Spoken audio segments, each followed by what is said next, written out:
রাত ৯টা হঠাৎ প্ল্যান হলো ঘুরতে যাওয়া হবে। কোথায়? তাও এখনও ঠিক হয়নি।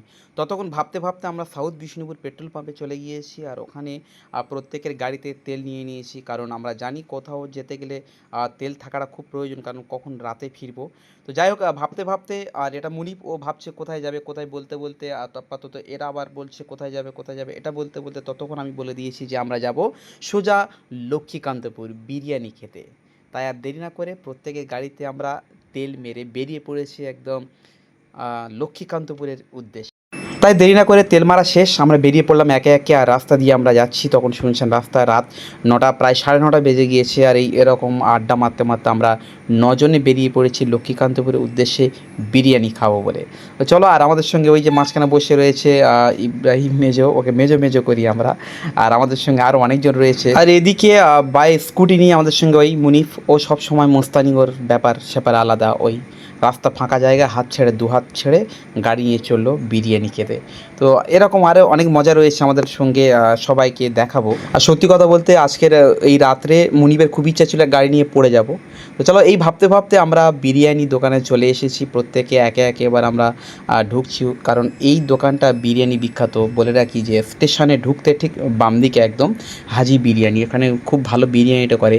আর আমরা এসে সঙ্গে সঙ্গে হাত মুখ ধুয়ে বেরিয়ে পড়লাম। আর এদিকে লাজুক একটা ছেলে আমাদের সঙ্গে রয়েছে, আমাদের থেকে জুনিয়র, কিন্তু ওকে জোর করে আমরা এনেছি। খুব ভালো ছেলে, খুব মজার ছেলে। আর এদিকে বলতে বলতে আমরা চলে এসেছি হোটেলে। আর মুনিপ দেখাচ্ছে এই ফ্রিজের মধ্যে শুধু জল নয়, অন্য কিছুও থাকে। ওর উদ্দেশ্য অন্যরকম। তো যাই হোক, আমরা এবার খেতে বসে যাব। আর এদিকে মুনিপ আমার মোবাইলটা নিয়ে বলে দিই ক্যামেরাটা কেমন। তো চলো, একটা ক্যামেরা তুলছে ও, আর ও সব সময় মোবাইলের মানে ক্যামেরা নিয়ে ব্যস্ত থাকে। আর এদিকে আমরা সবাই রেডি, চলো এবার বিরিয়ানি অর্ডার, আজকের বিরিয়ানিটা খাওয়া যাক। আর এদিকে আমাদের পিঙ্কু খিদের জ্বালায় দুটো কাঁচা লঙ্কা নিয়ে গালে দিয়েছে, আর সবাই প্রত্যেকে বসে রয়েছে। এখনও পর্যন্ত বিরিয়ানি আর আসে না, প্রায় ১০-১৫ মিনিট হয়ে গেল আমরা বসে রয়েছি। আর পিঙ্কু বলছে আমি কাঁচা ঝাল খেতে পারবো বলে সঙ্গে সঙ্গে গালের ভিতর দুটো পুরে দিল। কোনো ব্যাপার না ওর কাছে ঝাল খাওয়াটা।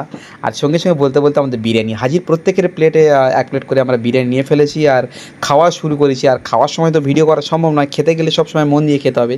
তাই খাওয়ার সময় আমরা কেউ ভিডিও করিনি, চুপচাপ মোবাইলটা রেখে একদম ভদ্র ছেলের মতো আমরা খাওয়া দাওয়া করলাম। খাওয়া দাওয়া প্রায় শেষ, আমরা তো খেয়ে নিয়েছি। আর প্রত্যেকে খেয়ে নিয়েছে, মনে হচ্ছে মুস্তাক একা খাচ্ছে। বাপনের দায়িত্ব দিয়েছে যে আমি খাবো, ফটো তোল, ভিডিও কর, তাই ও ভিডিও নিয়ে ব্যস্ত। আর আমরা খাওয়া শেষ, এবার বেরিয়ে পড়বো। দেখতে দেখতে ঘড়িতে তখন বেজে গিয়েছে প্রায় 11:45 মতো। আর আমরা লক্ষ্মীকান্তপুর তার দেরি না করে, কারণ অনেক রাত হয়ে গেছে, বাড়ি ফিরতে হবে।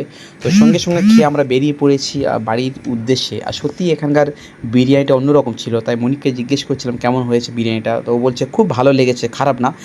আমরা সব জায়গায় তো এরকম খেয়ে খেয়ে বেড়াই, কোন দোকানে বিরিয়ানিটা বিখ্যাত। তো আজকে সবাই প্ল্যান করেছিলাম যে লক্ষ্মীকান্তপুরে একবার যা হোক। তাই লক্ষ্মীকান্তপুরে এলাম। একেও জিজ্ঞেস করলাম পিকুকে বিরিয়ানি কেমন হলো, ও হাসছে, বলছে হ্যাঁ খুব ভালো, খুব ভালো। কারণ ও তো এর আগে এরকম বিরিয়ানি খায়নি, অতটা ভালো বিরিয়ানি পায়নি। যাই হোক, ও তো উল্টোপাল্টা দোকানে খায়, ওকে একটা ভালো হোটেলে নিয়ে এসেছি। খেয়ে বললো হ্যাঁ ভালো ভালো, দাঁত কেলিয়ে বললো। তো চলো, আমরা খাওয়া দাওয়া করে বেরিয়ে পড়লাম এবার বাড়ির দিকে উদ্দেশ্যে। আর রাত্রে রাস্তাঘাট শুনশান। আর দেরি না করে আবার সেই মোটামুটি সবার খাওয়া শেষ, একটু দাঁড়িয়ে সবাই একটু আড্ডা মারছে। আড্ডাটা মানেই শুধু শুধু মুখে মুখে আড্ডা নয়, সিগারেট টানার সঙ্গে সঙ্গে আড্ডা। যদিও আমি সিগারেট কখনো খাইনি, ওরাই খাচ্ছে। ওরা ৮ জনে প্রত্যেকে খেয়েছিল, শুধু আমি বাদে। আর ওরা সিগারেট নিয়ে সঙ্গে সঙ্গে বেরিয়ে পড়েছে। আর একদম দেরি করিনি, কারণ আকাশের অবস্থা খুব ভালো ছিল না। তখন প্রায় বেজে গিয়েছে 1:45 মতো।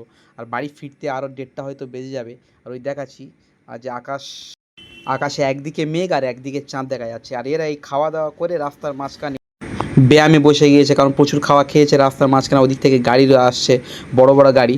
তো চাই এরা আবার একটু ওস্তাদি মারছে, কে কটা ডন দিতে পারে বলেই শুরু হয়ে গেল। আর দেখতে দেখতে 1:20 বাজে আমরা চলে এসেছি সাউথ বিষ্ণুপুরে। আর বিষ্ণুপুর থেকে ওখান থেকে আমরা একটা কোল্ড ড্রিঙ্কস কিনে খেয়ে ওখান থেকে বাড়ি ফিরেছি প্রায় 1:45 বাজে। তো চলো, আজকের ব্লগটা এই পর্যন্ত থাক। আর সবার ব্লগটা কেমন লাগলো অবশ্যই কমেন্ট করে জানিও। ভালো থেকো, সুস্থ থেকো। Thank you so much.